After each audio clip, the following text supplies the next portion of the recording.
아, 뭐죠? ETF 마켓워치 아니, 들어봐야죠. 뭐 깨달은 그 아가 아니었어요? 광고가 없어. 아, 광고가 없다고? 광고가 네. 없구나 오늘 그의 네. 아였습니다. 그렇습니다. 아, 근데 와 우리 3프로 TV의 섭외력을 보면은요 네. 정말 늘 깜짝깜짝 놀랍니다. 이분이 좀 나왔으면 좋겠다. 우리가 이제 코인 관련한 여러 이제 연구원들이나 수석님 모시면서 이야기해봤자 답답했잖아요. 네. 그래서 위메이드의 생각은 뭔지. 근데 이분이 나와서 정말 무슨 얘기를 할지 너무 기대 반 우려 반. 부디 좋습니다. 내일 좀. 전 다른 건 모르겠고 우리 투자자 입장에서 그렇죠, 좋은 그렇죠. 결과가 나왔으면 네. 좋겠습니다. 자, 하여튼 시청자분들도 그때 많이 좀 찾아주시고요. 네. 무슨 얘기하는지 한번 제가 잘 살펴보고 추궁할 때 여쭤보도록 머리 세워달라는 의견도 머리 있으시네요. 이렇게 들이받을까요? 네. 네. 자, 그러면 네, 바로 만나보도록 하겠습니다. ETF 마켓워치 삼성자산운용 최창규 본부장 함께합니다. 예, 본부장님 안녕하세요. 어서 아유, 오세요. 반갑습니다. 안녕하세요. 근데 머리 스타일이 왜 그러세요? 왜 그러냐는 거는 혹시 이상하다라는? 예. 아, 이상해요? 네, 이상한데요? 많이 이상해요? 예. 다양한 머리 스타일이 있을 수 있는 거 아니겠습니까? 마치 그 드래곤볼의 초사이언님 변신할 때 그 많이 그런 얘기합니다. 느낌도 있고요. 네. 예전에 아마 그 피가 마이크 좀- 타이슨 좋아하셨다면 그 프로모터 돈킹이라고 있습니다. 맞습니다. 돈킹? 네. 돈킹. 우리 요즘 시장과도 참 희망이 섞인 그런 이름 아니겠습니까? 돈킹. 킹. 다 좋은 단어네요. 네. 음. 그런 의미를 담아서 네. 아, 그렇군요. 연출해 정프로님 봤습니다. 머리가 이상해서 여돈이 킹 받는다. 뭐 이런 뜻이기도 해요. 캐시 이즈 킹이 아니었군요. 네. 네, 오늘 ETF 이야기 네. 해볼 텐데 어떤 뉴스부터 좀 확인해 볼까요? 앞서서 뭐 연말 산타랠리 관련된 얘기를 많이 하셨지 않습니까? 네. 그래서 12월 만기도 됐고 그러니까 제가 주로 보고 있는 파생 관점에서 산타랠리를 한번 설명드릴까 해서 그 장표를 먼저 말씀을 드릴 거고요. 네. 그 다음에는 최근에 환율이 또 다시 이제 강세로 가다 보니까 환해지 ETF들이 또 인기를 끌고 있어요. 오. 그래서 환해지 ETF 얘기를 좀 더 드릴까 하고요. 네. 그리고 앞서 뭐 전기차나 반도체 관련해서 또 좋은 뉴스가 하나 있습니다. 네. 제가 말씀드린 좋은 뉴스는 간단합니다. 수급? ETF만 생기면 돼요. 왜냐하면 ETF가 생기면 해당되는 종목에 기계적인 수급이 일어날 수밖에 없거든요. 한중 ETF라고 해서 그 얘기까지 천천히 드리도록 하겠습니다. 한중? 네. 네, 한번 하나하나 좀 살펴보죠. 네. 네, 장표 잠깐 띄워주시면은요. 이제 연말이다. 제가 뭐 몇 차례 말씀을 드렸는데 저희는 산타랠리를 프로그램 매매로 설명을 합니다. 옆에 있는 이 차트가 뭐냐면요. 2013년, 14년, 15년, 15년 연도별로 10월, 11월, 12월 수익률을 그림을 그린 거고요. 그리고 외국인들의 프로그램 순매수, 그리고 증권, 금융투자의 코스피 순매수를 차트로 나타낸 건데요. 여기서 제가 빨간색 표로 그려놓은 걸 보시는 것처럼 2017년부터 증권, 금융투자가 10월부터 12월까지 2017년 같은 경우에는 5.9조 원, 그리고 2018년은 3.2조 원, 그리고 2021년에도 6.3조 원의 순매수를 기록하면서 결국은 제가 말씀드리는 수급적인 측면에서 산타랠리는 금융투자의 프로그램 순매수가 만들어낸다라고 설명을 드리고 있고요. 네. 배경은 간단합니다. 배경은 제가 계속 말씀드리고 있지만 연말에는 연말배당이라는 메리트가 있기 때문에 배당향 프로그램 매수를 집행을 하고 선물 매도를 해서 두 가지 포지션을 짬뽕시키면 배당에 대한 무위험 차익 거래가 발생하거든요. 그래서 저희는 산타랠리를 금융투자가 중심이 된 배당을 겨냥한 프로그램 순매수가 가장 큰 원인이다 아니면 배경이다라고 생각을 하고 있습니다. 그래서 이 자료가 유진투자증권 강송철 애널리스트가 12월 만기 관련해서 보고서를 쓰셨는데요. 거기서 제가 연말 프로그램 매매 관련된 장표만 좀 떼갖고 온 거고요. 한 장만 더 넘기시면은 그러면 결국은 왜 이런 현상이 일어나냐 조금만 좀 이론적인 얘기를 좀 드릴게요. 네. 우리가 얘기하는 코스피 200 선물은요. 배당을 받지 못합니다. 무슨 말이냐면 코스피 200 선물을 계산할 때 이론가를 계산할 분배금이 때는 없어요. 선물은 배당에 대한 권리가 없습니다. 그래서 선물 이론가를 계산할 때는 배당 예상치를 빼고 네. 그리고 그 기간 동안 받게 되는 금리만큼 더하게 됩니다. 근데 한국에서는 연말에 배당이 집중되기 때문에 연말이면 12월 30날이거든요. 12월 30날에 해당되는 선물은 내년 선물 3월물이거든요.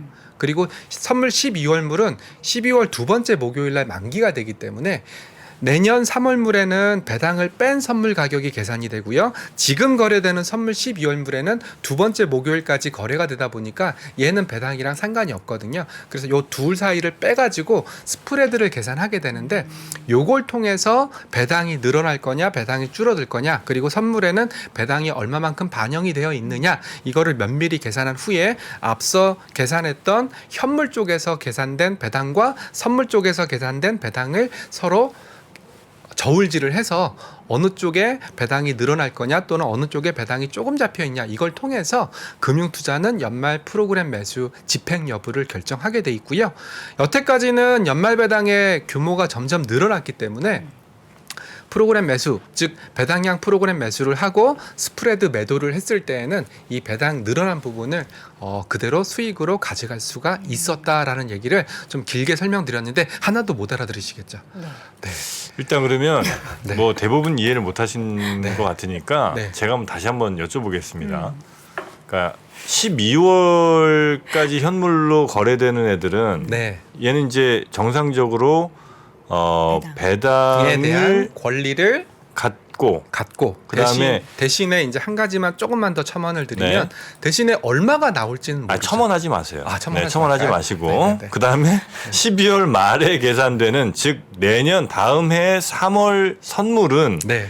얘는 배당이 아니고 맞습니다. 선물에는 그만큼 3개월 동안의 이자를 계산해서 맞습니다. 그 이자 더한 것과 12월 현물의 배당이랑 비교를 해봐서 맞습니다. 예를 들어 얘가 뭐 9만 원에 배당이 1,000원이면 9만 1,000원 얘는 9만 원에 이자가 한 800원이면 9만 800원 되니까 네. 그 차이가 한 200원쯤 나니까 네. 그 200원을 놓고 들어가냐 마냐 이걸 결정한다는 거예요? 맞습니다. 정확하신 표현이십니다. 아우, 어렵다 어려워. 저의 그런 어려운 설명을 이렇게 정 심플하게. 박사님은 아유, 네. 진짜 어려워. 이 머리가 서는 이유가 있네요. 네네네. 똑똑해서. 머리가 바짝 섰어. 네, 근데 제가 이제 집중을 하느라. 근데 제가 첨언 드리려고 했던 내용이 네. 뭐였냐면은 이 연말 배당이라는 변수는 네. 확정치가 아니라는 거죠. 네. 왜냐하면 내년 3월에 정기 주주총회를 거쳐서 그렇겠죠. 확정되기 네, 네, 때문에 네, 네. 우리가 지금 보고 있는 배당은 작년도 배당과 올해 그 기업들의 영업 현황을 짬뽕해서 본다는 거죠. 그래서 역사적으로 봤을 때는 2013년부터 역사적으로 봤을 때는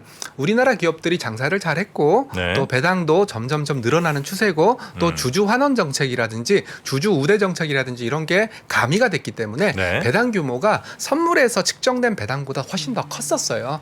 그렇기 때문에 주식 바스켓으로 프로그램 매수를 집행하고 선물 매도를 했을 때 선물에는 배당이 조금 잡혀 있으니까 그만큼 선물이 고평가돼서 거래가 됐었거든요. 그래서 연말 프로그램 매수를 집행하고 선물 매도를 통해 가지고 집행하는 연말 배당량 프로그램 매수가 제가 말씀드리는 연말 산타랠리의 좀 근간이었다. 이론적인 근간이었다라는 얘기를 설명드리려고 한 건데 문제는 올해도 그렇게 될 거냐? 올해도 그렇게 될 거냐? 근데 올해는 저는 그렇게 될 가능성이 좀 약합니다라는 말씀을 계속 드렸어요. 첫 번째 이유는 뭐냐면 올해부터 주요 기업들이 분기 배당을 많이 했어요. 네. 즉 무슨 말이냐면 연말에 왕창 줘야 되는데 연말에 왕창 주다 보니까 결국은 연말에 배당락도 크고 또 연말에 배당이 집중되다 보니까 거기에 따른 부작용도 좀 있을 수 있다라는 판단하에서 주요 기업들이 분기 배당을 많이 하게 됐죠. 그럼 더 이상 뭐 그런 일들이 좀 덜 벌어지겠고. 덜 벌어진다는 얘기죠. 네. 그런데다가 또 연말 배당의 가장 하이라이트는 증권업이지 않습니까? 작년에 증권 회사들이 돈을 굉장히 많이 벌었었고 증권 회사들이 거기에 따라서 고배당을 때렸었는데 올해도 과연 고배당을 할 만큼 증권사가 돈을 많이 벌었냐라고 놓고 따진다면 올해는 글쎄 작년만큼 많이 못 벌었고 요즘 또 증권사들 굉장히 어렵거든요. 단기 유동성 경색 때문에 굉장히 어렵기 때문에 증권업에서 고배당이 나오기 힘들다. 그렇다면 올해 연말 배당은 작년, 재작년, 재재작년보다 좀 실망스러울 수 있다라는 거죠. 줄어든다라는 뭐 급격하게 줄어들어서 굉장히 큰 충격을 준다라는 개념은 아니지만 방금 정프로님께서 설명하셨던 저울질 했을 때 에이 올해는 그냥 배당 안 먹고 그냥 가만히 있을래라는 심리가 발동할 정도로 올해는 좀 어렵지 않겠냐라는 생각을 좀 하고 있습니다. 그래서 12월 만기 이런 것들이 이번 주에 있는 12월 만기랑 연동이 되는데요. 보통 12월 만기는 그냥 배당 노리고 프로그램 매수하고 선물 때리고 그렇게 해서 프로그램 매수가 들어오는 경우가 되게 많았거든요. 근데 요번 12월 만기는 저는 좀 밋밋하거나 좀 안 들어올 가능성이 있지 않겠냐 그래요? 그런 생각들을 조금씩 하고 있습니다. 그리고 그 산타랠리의 하나의 뭐 전부 이유는 아니겠으나 그 하나의 꽤 중요한 이유 중에 그렇죠. 하나가 이번에는 이제 작동을 안 할 가능성이 좀 높다. 맞습니다. 그래서 뭐 어제 그제 좀 장 빠진 거 보면은 보통 만기 12월 만기 앞두고는 장이 이렇게 전강 후약으로 밀리는 경우는 잘 없었거든요. 그걸 보면서 올해는 좀 배당에 대한 실망감 이런 것들도 좀 내포되어 있는 게 아닐까 그런 생각들을 좀 얼핏 했었고 그 근간 중에 하나가 뭐냐면 최근에 고금리 상황이죠.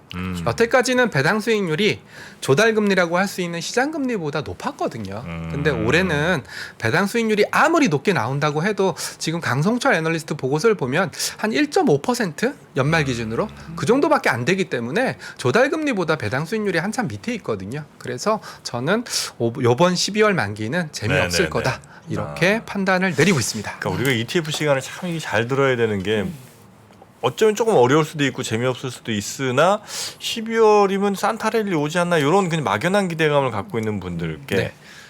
올해는 어쩌면 그런 평년에 산타랠리가 오지 않을 수 있는 이유를 이렇게 이제 ETF 상으로 그렇죠. 해주시니까 이런 건 좀 알고 가는 건 참 좋은 것 같습니다. 네, 이런 말씀들을 왜 그 삼성자산에 근무하는 제가 드리냐면 ETF들도 마찬가지거든요. ETF는 아직 배당금이 12월 연말에는 안 들어와요. 그래서 가배당을 잡거든요.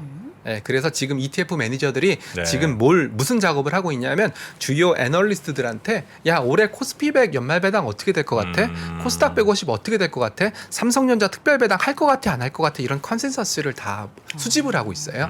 네, 저도 애널리스트 때 그런 작업의 일환으로서 조인을 했었었고요. 네. 그래서 이제 이런 배당과 관련된 움직임들을 제가 정리를 좀 해드렸습니다. 알겠습니다. 그리고 이제 12월 만기 때 또 한 가지 이벤트가 있죠.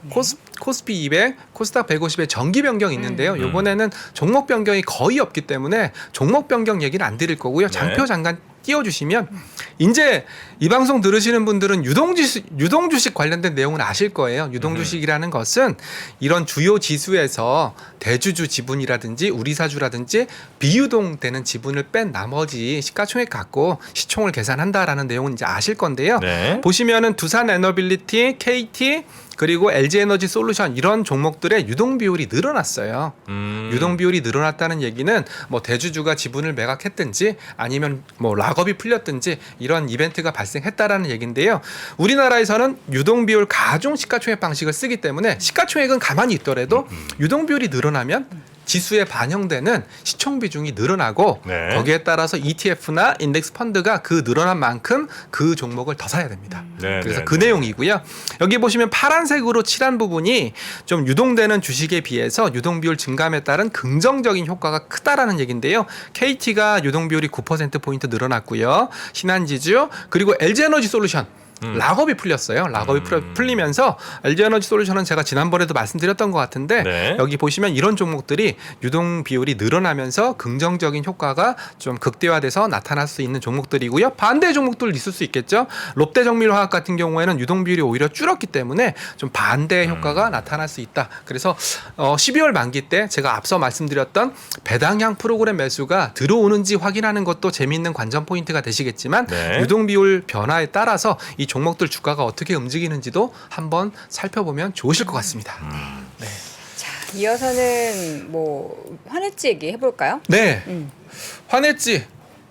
환해지를 안 하는 게 좋냐, 환해지를 하는 게 좋냐, 이거는 글로벌 투자를 할 때 있어서 정석은 없어요. 네, 그래서 화면 잠깐 띄워주시면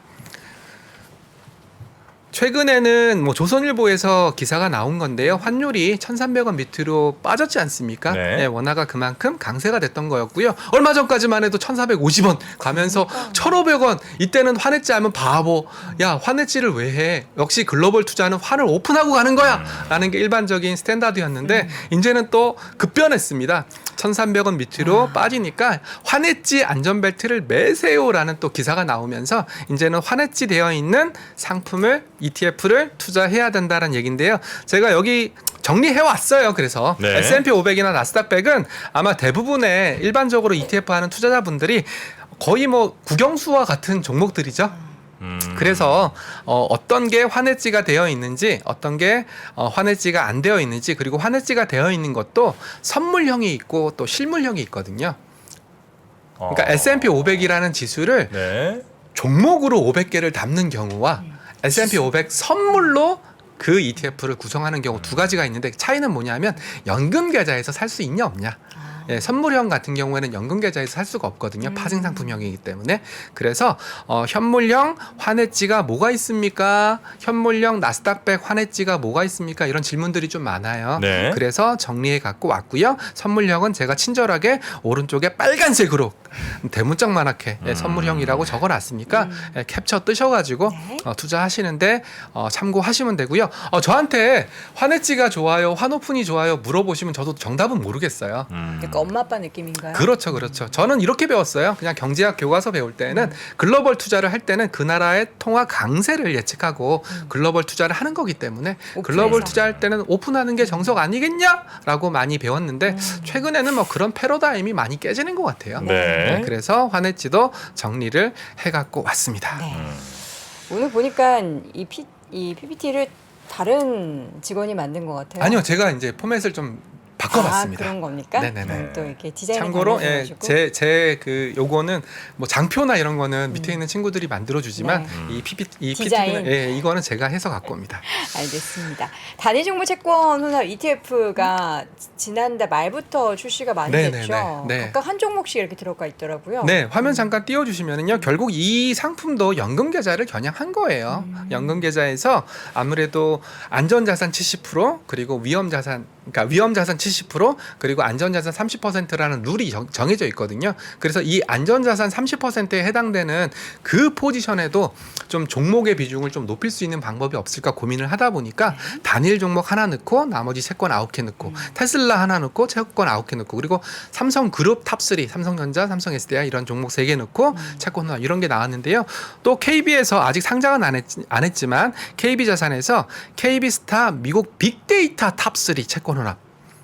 그래서 이제 빅데이터가 뭔지 저도 궁금해가지고 찾아보니까 애플, 테슬라, 아마존 요 세 종목을 담고 나머지 채권을 담는 이런 종목들 ETF도 준비하고 있어가지고 네. 제가 정리차 가지고 왔고요. 아무래도 이제 12월이다 보니까 저도 그래요. 12월이다 보니까 저희 ETF 업계에서도 어떻게 보면 연금 계좌에 돈이 들어올 텐데 이쪽에서 좀 ETF로 좀 유인할 수 있는 수단이 없을까 뭐 그런 고민들을 많이 하고 있고 하다 보니까 이런 단일 종목 채권 혼합도 뭐 얘기가 계속 나오고 있는 게 아닌가 싶습니다. 이거 아직도 문제잖아요. 네. 이거 어떻게 해요? 원유 ETF. 예, 제가 이런 그래서 거. 지난번 방송 때 PTP 이슈를 가장 먼저 좀 언급을 드려서 저도 깜짝 놀랐어요. 조회수가 굉장히 많이 나와서 맞아요. 예, 사람들이 참 관심이 많구나 이렇게 생각을 했고요. 그랬더니 그 이후에 애널리스트 보고서들이 많이 나왔어요. 일단 개인 투자자 같은 경우에는 PTP 종목들은 매매 안 했으면 좋겠다. 예, 안 했으면 좋겠다. 그리고 저 같은 기관 투자자는 그 PTP에 해당되는 ETF 운용사한테 서한을 보냈어요. 네. 우리는 US 투자자 아니다. 그리고 US에서 비즈니스 하는 거 아니니까 우리는 10% 양도세 유예해달라. 이렇게 이제 서한을 보내서 네. 좀 그렇게 어프로치를 하고 있고요. 만약에 서한을 보냈는데 그럼에도 불구하고 너희는 유예 못 해주겠다. 이러면은 저희도 바꿀 수밖에 없거든요. 그래서 화면 잠깐 띄워주시면 요즘 애널리스트들이 굉장히 열심히 일하시더라고요. NH투자증권 하재석 애널리스트가 여기 원자재, DBC는 어떤 대체 상품이 있는지, 그리고 원유 USO는 어떤 대체 상품이 있는지 친절하게 좀 표로 만들어 갖고 왔고요. 그리고 하재석 애널리스트만 갖고 오면 좀 너무 편파적이지 않냐라고 생각하실 것 같아서 미래에셋증권의 윤재용 애널리스트도 보시는 바와 같이 해당되는 원자재 PTP에 해당되는 원자재 ETF와 대체 상품까지 이렇게 친절하게 표로 만들어서 좀 스크립트 해놨으니까 혹시 이 종목을 들고 계시는 투자자분이 계시면 네. 가급적이면 12월 27일까지는 좀 매도하셨으면 좋겠다라는 게 제 의견이고요. 매도가 좀 불가능할 정도로 좀 약간 손실이 좀 발생했다. 그러면은 제가 이제 그러니까 정리한 건 아니지만 애널리스트 분들께서 정리하신 요 ETF 리스트를 보시면서 좀 대체 상품으로 바꾸시는 게 네. 좋지 않을까 생각을 이게 해서 이제 좀 갖고 무조건 왔습니다. 매매 금액의 그냥 10%를 떼가는 거죠? 그렇습니다. 네. 예, 저희처럼 기관 투자자들은 좀 우리는 US 비즈니스 아니에요. 우리는 US에서 발생하는 손익이 아니에요라고 증명을 할 수가 있거든요.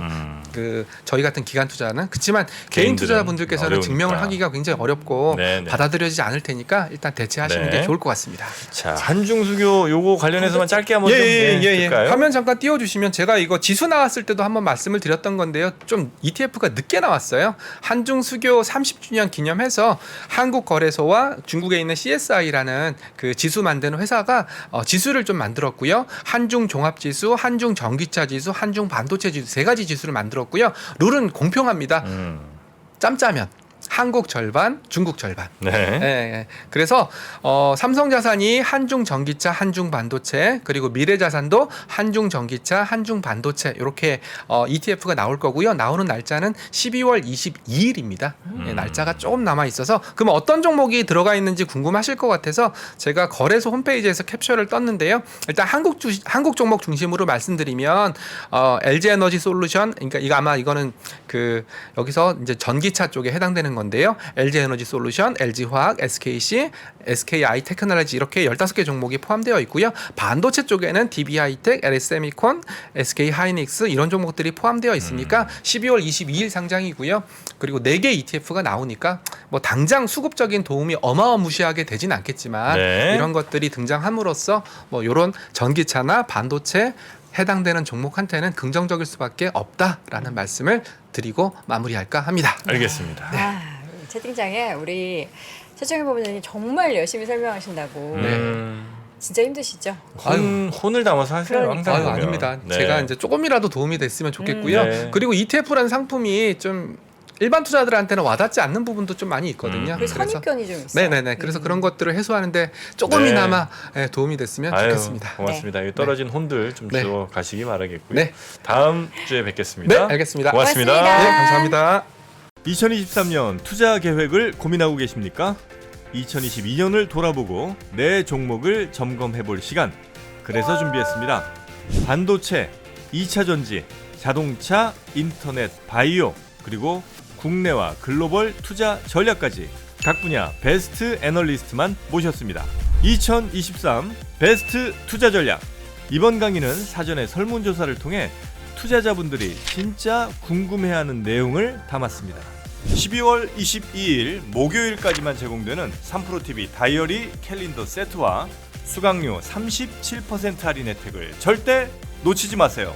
자세한 내용은 영상 하단 링크 또는 네이버에 3프로TV를 검색하세요.